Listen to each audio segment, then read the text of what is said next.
What if I told you that the greatest empire in human history didn't fall because of barbarians, didn't fall because of military defeat, and didn't collapse because they got lazy or soft, but because of a single mathematical error that slowly poisoned everything they built over centuries? And right now in 2026, the United States of America is making that exact same mistake, following the same playbook that led Rome from global superpower to total collapse in just a few generations. And before you click away, thinking this is just another doomsday prediction, consider this. The Roman Empire at its peak controlled 130 million people across 1.5 million square miles. They built 50,000 miles of roads that we still use today, created aqueducts that modern engineers marvel at, gave us our alphabet, our calendar, our concepts of justice like being innocent until proven guilty. They were so dominant that for centuries people couldn't imagine a world without Rome, just like today most Americans can't imagine a world where the dollar isn't the global reserve currency, where the United States isn't the world's superpower, where American power doesn't extend to every corner of the globe. But here's what's terrifying. The Romans couldn't imagine it either, right up until the moment their entire civilization unraveled, and I'm going to show you exactly how it happened, step by step, and why the United States is currently on step 7 of a 10-step collapse that mirrors Rome's fall with eerie precision. But first, before we dive into this historical nightmare that's becoming our present reality, I want to know, where are you watching this from? Drop your location in the comments right now, because what I'm about to reveal affects every single country on Earth. Whether you're in New York or New Delhi, London or Lagos, when the American economic system follows Rome's path to destruction, your savings, your job, your future, everything gets dragged down with it. So comment your location, and let's see how global this audience really is, because this isn't just an American problem anymore. It's everyone's problem. So let me take you back to Rome in the year 200 AD. Imagine the most powerful civilization the world had ever seen. Rome at this moment is untouchable. Their legions are the most feared fighting force on the planet. Their economy is booming. Trade flows from Britain to Egypt, from Spain to Syria.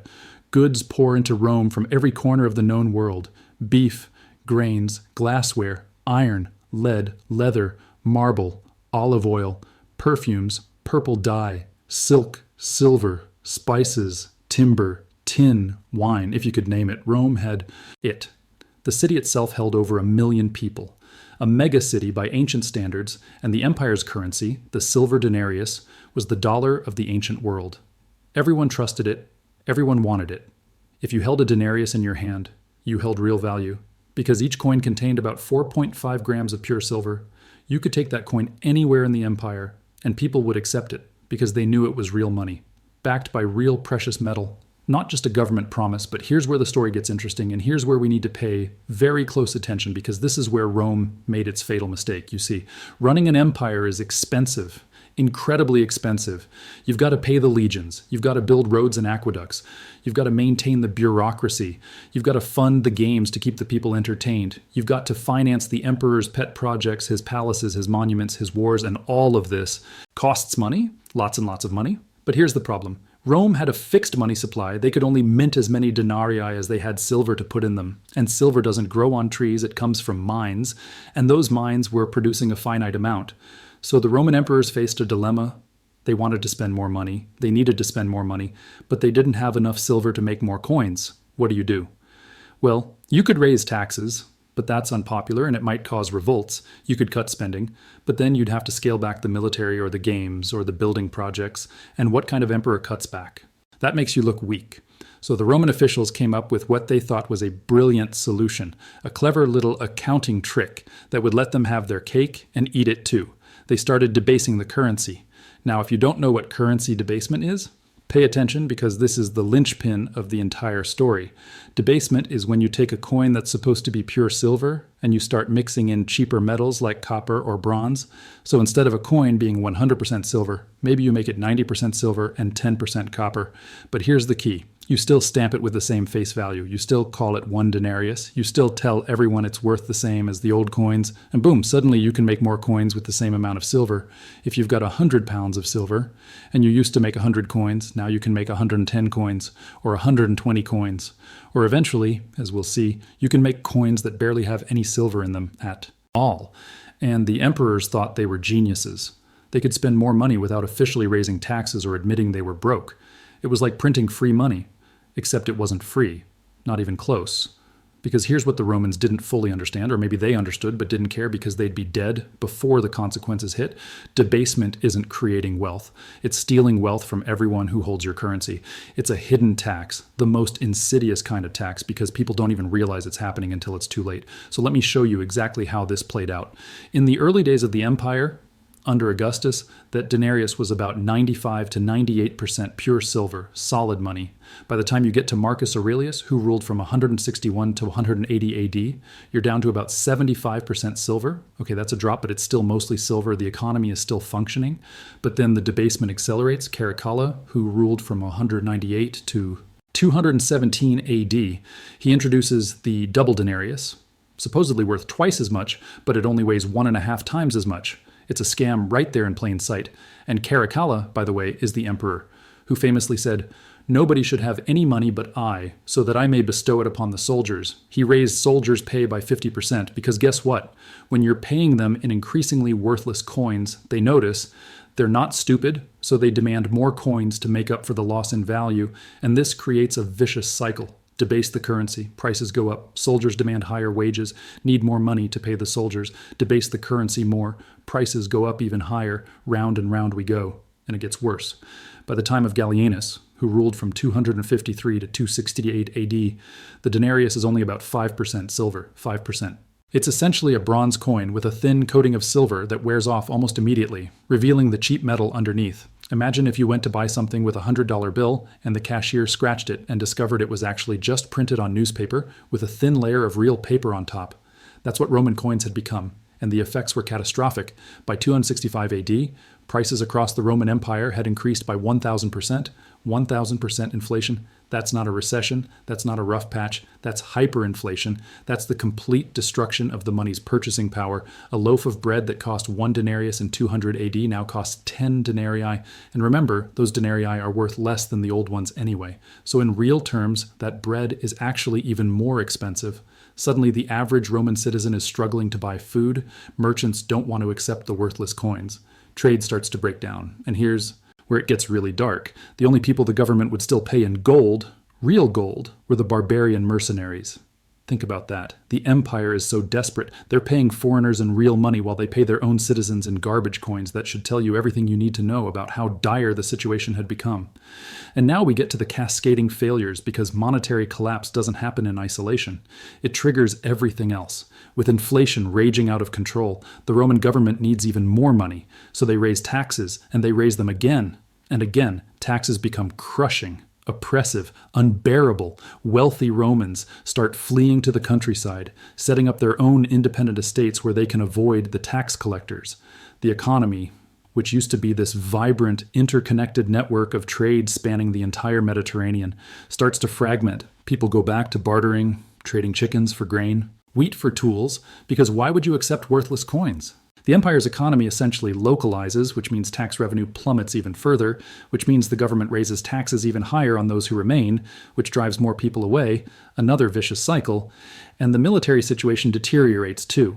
Rome can't afford to pay its legions properly, so soldiers become unreliable. They start caring more about looting than protecting the empire. The borders become porous. Barbarian tribes start probing, testing the defenses, finding them weak, and when Rome tries to recruit more soldiers, they can't find enough Roman citizens willing to serve, so they start hiring Germanic mercenaries, foreigners with no loyalty to Rome, just there for the paycheck, and even that's uncertain because the paycheck is in debased currency, so these mercenaries are basically armed thugs, as likely to turn on Rome as defend it, and then you've got the political chaos during the crisis of the 3rd century. From 235 to 284 AD, there were more than 50 emperors, 50.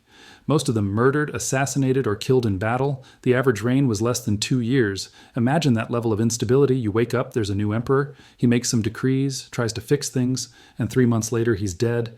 And there's another emperor with completely different policies. How do you run an empire like that? You can't.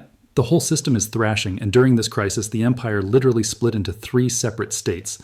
There was the Gallic Empire in the west, the Palmyrene Empire in the east, and what was left of the Central Roman Empire in the middle, all of them claiming to be the legitimate Rome, all of them fighting each other while barbarians poured across the borders, and plague, let's not forget plague, disease ripped through the population, killing millions, weakening the workforce, devastating the military. It was an apocalyptic scenario. Everything that could go wrong was going wrong.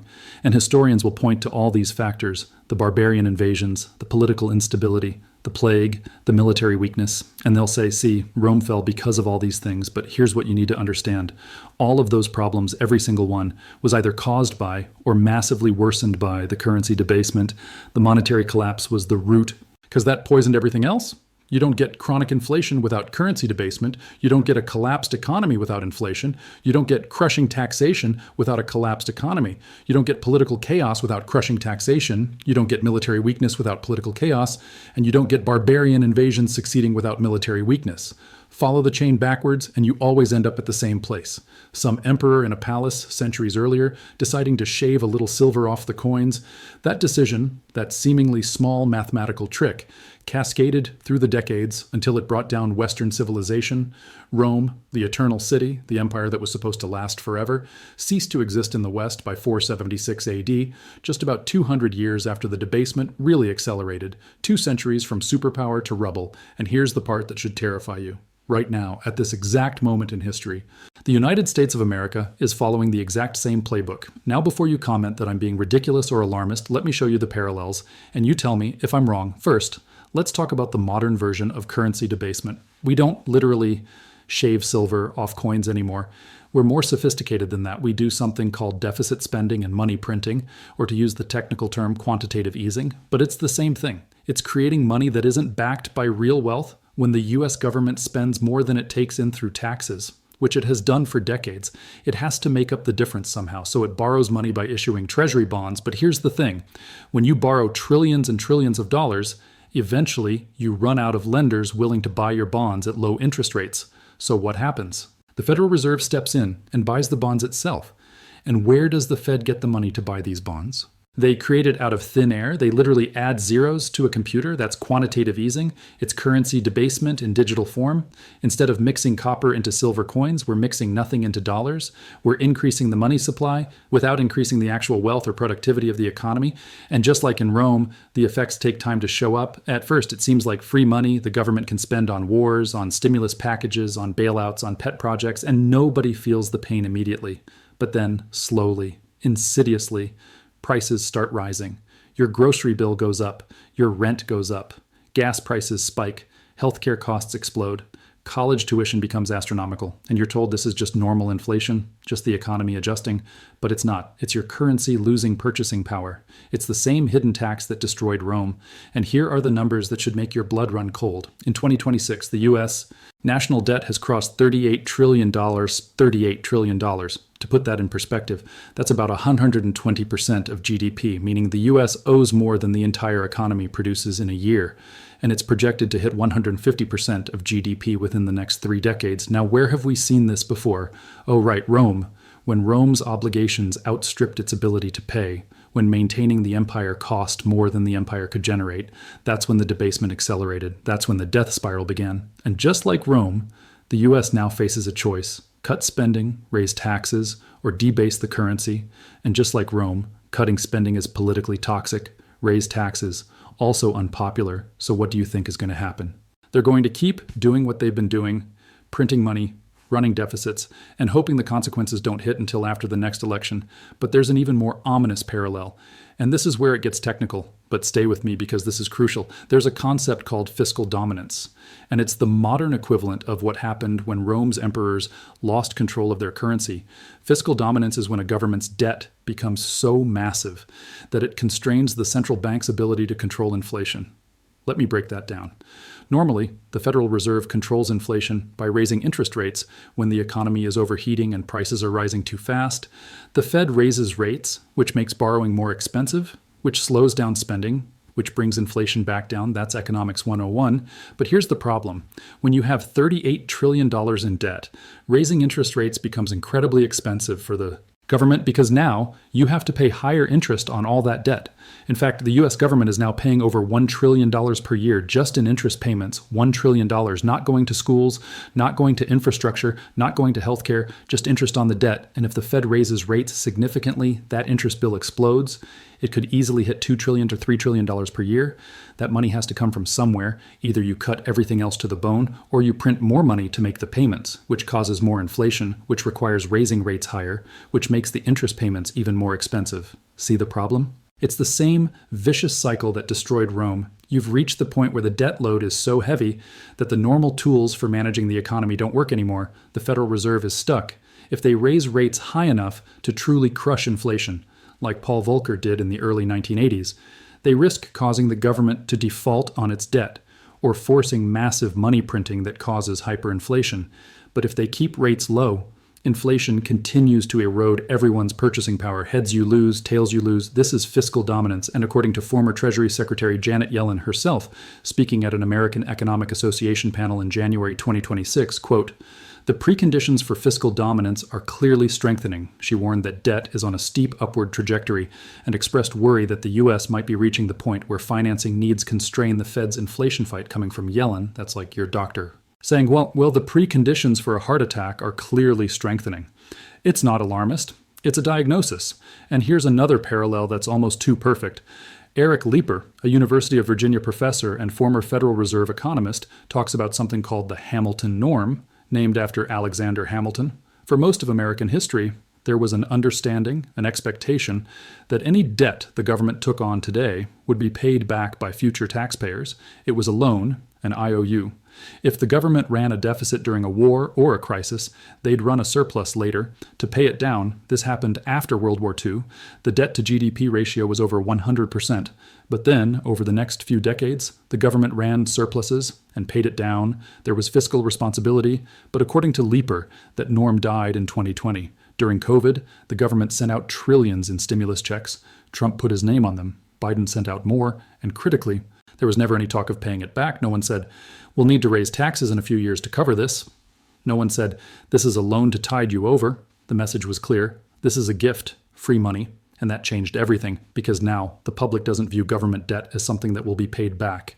They view it as permanent, as free money from the government. And when people think money is free, they spend it. And when everyone spends it once, prices go up, inflation happens, and no amount of Fed tightening can stop it.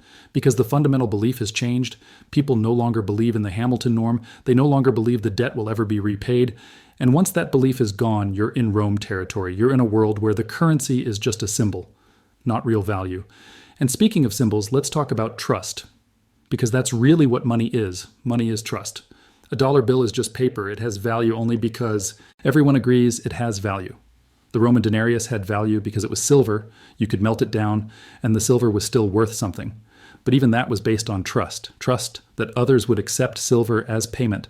And when Rome debased the currency, they broke that trust. People stopped believing the coins were valuable. Merchants stopped accepting them. The economy seized up. And in the modern world, trust is even more fragile because our money isn't backed by anything physical at all. The dollar isn't backed by gold. It's a fiat currency, backed only by the full faith and credit of the United States government. That's it, faith and credit. And what happens when faith starts to erode? What happens when creditors start to doubt that the U.S. will ever get its fiscal house in order? You see it in the bond market. Bond yields start rising, which means investors are demanding higher returns to compensate for the risk, which means the government's interest payments go up, which makes the debt problem worse, which makes investors even more nervous.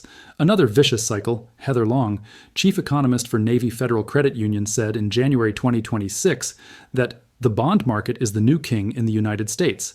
She noted that for most nations, crossing the 120% debt to GDP threshold is a game changer. It gives bond investors significant influence over the economy. And we're seeing that now. Mortgage rates and car loan rates are becoming increasingly independent of the Fed's rate decisions because the bond market is pricing in risk.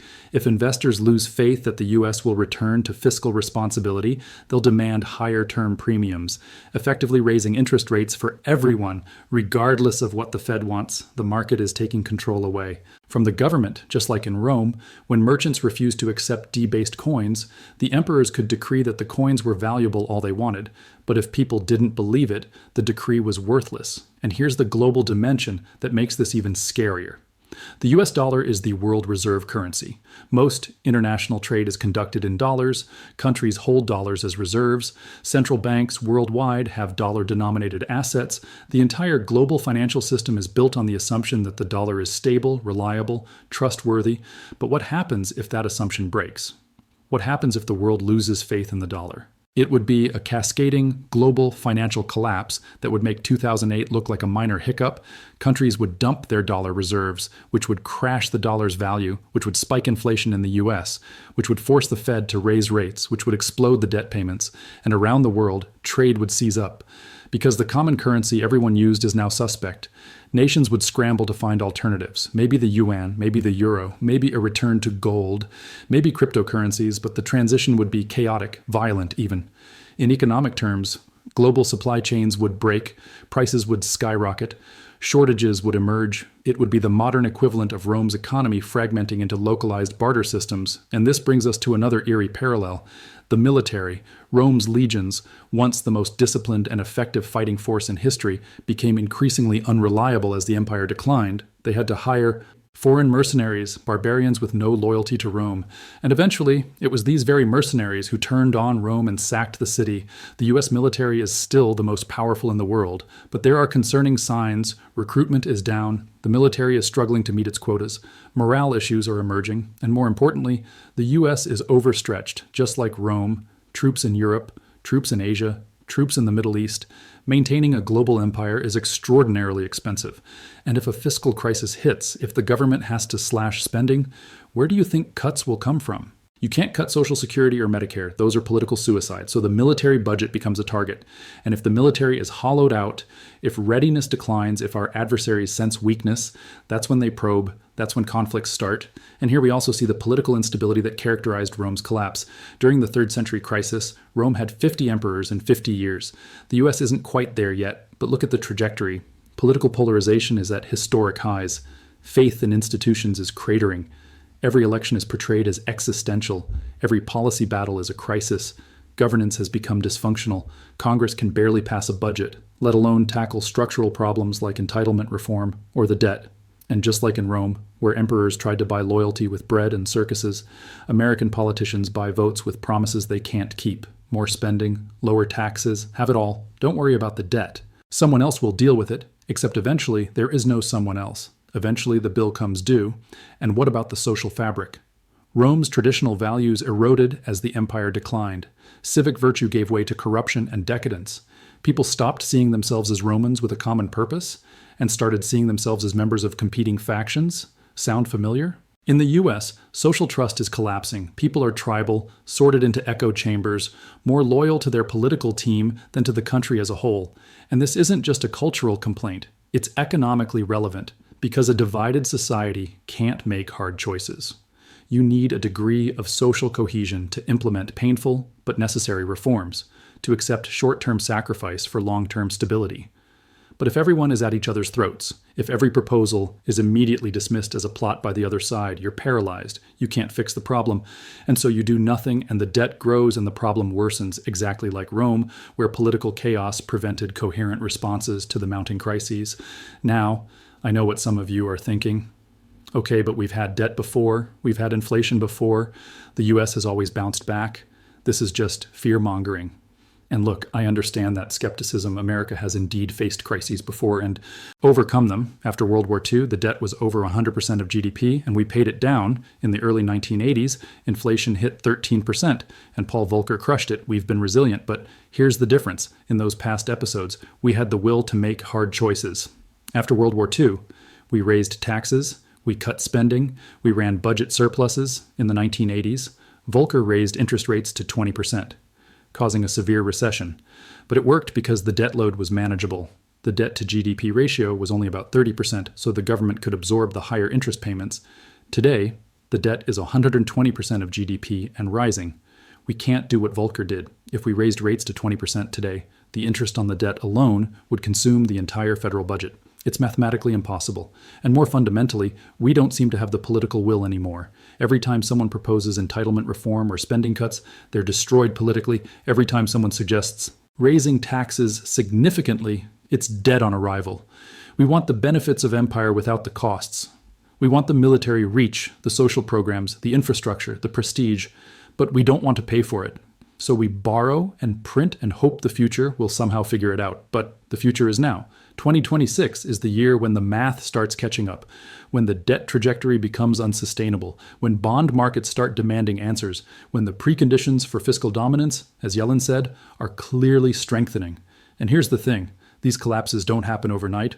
Rome didn't fall in a day. It was a slow, grinding decline over generations, one bad decision compounded by another. Debasement leading to inflation, leading to political chaos, leading to military weakness, leading to territorial losses, leading to economic collapse. It's a doom loop, and once you're in it, it's incredibly hard to escape. The US entered the doom loop in 2020 when the Hamilton norm died, when we collectively decided that debt doesn't matter, that we can just print money forever with no consequences. That's when we crossed the Rubicon, to use a Roman metaphor, and now we're watching the consequences unfold in real time. Inflation that won't go away despite Fed tightening, a bond market that's jittery and demanding higher yields, political leaders who refuse to address the debt, a public that doesn't understand the danger or doesn't care. And the scary part, the truly terrifying part, is that once you understand this pattern, once you see how Rome fell and you see the parallels to today, you realize there's a script and we're following it step by step. Debasement check, inflation check, rising debt check, fiscal dominance emerging check, political dysfunction check, social fragmentation check, military overextension check. We're hitting every single marker on the road to collapse. And I'm not saying this to be nihilistic or defeatist. I'm saying this because maybe if enough people understand what's happening, we can still change course. It's not too late, but the window is closing fast. We would need to make serious, painful choices, cut spending significantly, reform entitlements, raise taxes, restore the Hamilton norm, convince the public that debt actually does matter, and we need to pay it back. None of that is easy. All of it is politically toxic, but it's necessary. The alternative is to keep pretending everything is fine. Keep running trillion-dollar deficits, keep printing money, keep ignoring the bond market's warning signs. And if we do that, if we stay on this path, then in 10 or 20 or 30 years, historians will look back at 2026 the same way we look back at Rome in the 3rd century. They'll say that's when it became inevitable. That's when they had a chance to change course and didn't. That's when the empire sealed its fate. And future Americans, or whatever they'll call themselves, will live in a world where the United States is no longer a superpower, where the dollar is no longer the reserve currency, where our standard of living has collapsed, where the relative peace and prosperity we've enjoyed for generations is just a memory. They'll learn about the American empire the way we learn about Rome, as a cautionary tale, as an example of hubris and short-sightedness, as a civilization that had everything and squandered it, and they'll ask, why didn't they stop it? They knew what was happening. The parallels to Rome were obvious. Why didn't they change course?